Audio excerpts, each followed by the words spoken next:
Hi guys, Kim here. Sixth Sun in the Waiting Room. One of the things I find hardest to perceive personally is the idea that I'm waiting for something to happen in order for this charade to end. Inside of me I know this is a mirror world, and this existence is because of my twisted perception of reality. And doing something about that is not about some external thing happening. It's about me perceiving this reality as my being it. In this moment, I know this charade will end when I can finally perceive the idea that I am this world, that this is not others doing this to me, this is me doing this to myself.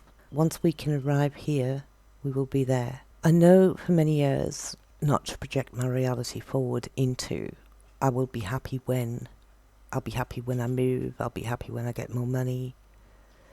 The real point is to accept where we are, and for the time being, it is exactly where we need to be. Just imagine a world where we're not waiting for something to happen. We let go of the idea that something has to happen in order for us to get through this.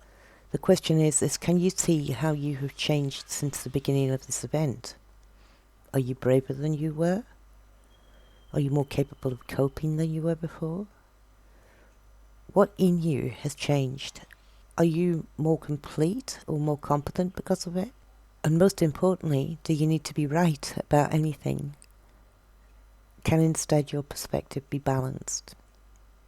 We've travelled further into the understanding in this reality in 2 years than we did in the previous 20 years, which is sort of weird. Is that almost exactly the condensed pattern that the Mayans and the Aztecs were talking about with their teachings?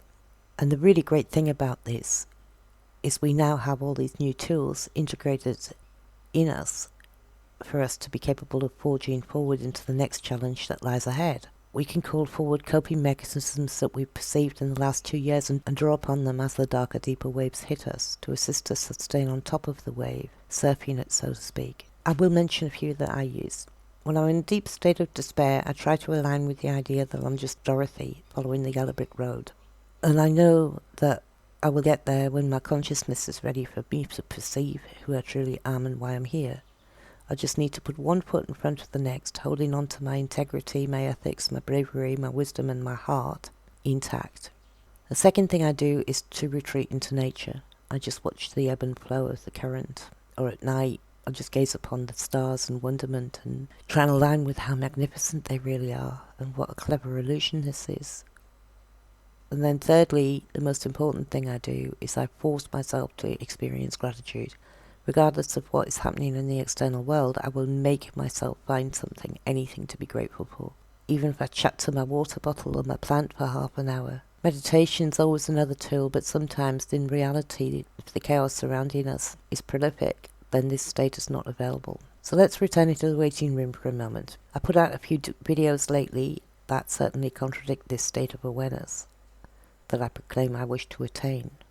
But whilst in this reality, I do wish to go deeper inside of me and not shy away from the truths I'm faced with. And I want to recognize the purpose of this, and I want to recognize the patterns as in the journey so we can work out for ourselves who we are and how to be the best version of ourselves. So maybe we should be trying to perceive what's inside of us that is creating these events that surround us, each of us. I know I need to pay more attention to what is happening around me, and then I can ask the question, why?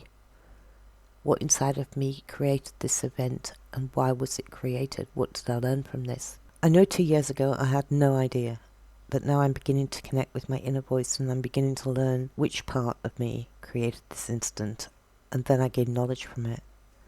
I'm beginning to leave the past behind, and with it regret. Only acceptance remains, and the idea of knowing inside of me that the events did not happen to me for no reason. They happened to me so I could learn and align myself with not sitting in them or cloaking them from me to wear this cloak in order for me to identify with my pain. No, I refuse to do that any longer. I now look at the events as gifts, the events in my past as gifts. They were given to me in order for me to have this journey, increasing awareness as I travel along, building tools inside of me to build the bridge to overcome those hardships, not to carry them on my back, making each step of my journey laden, but to release them and let them be. I can admit that I am stronger because of them, can you. It's merely a journey we're on. We've been guided each step of the way. Know that you are here and now for a reason.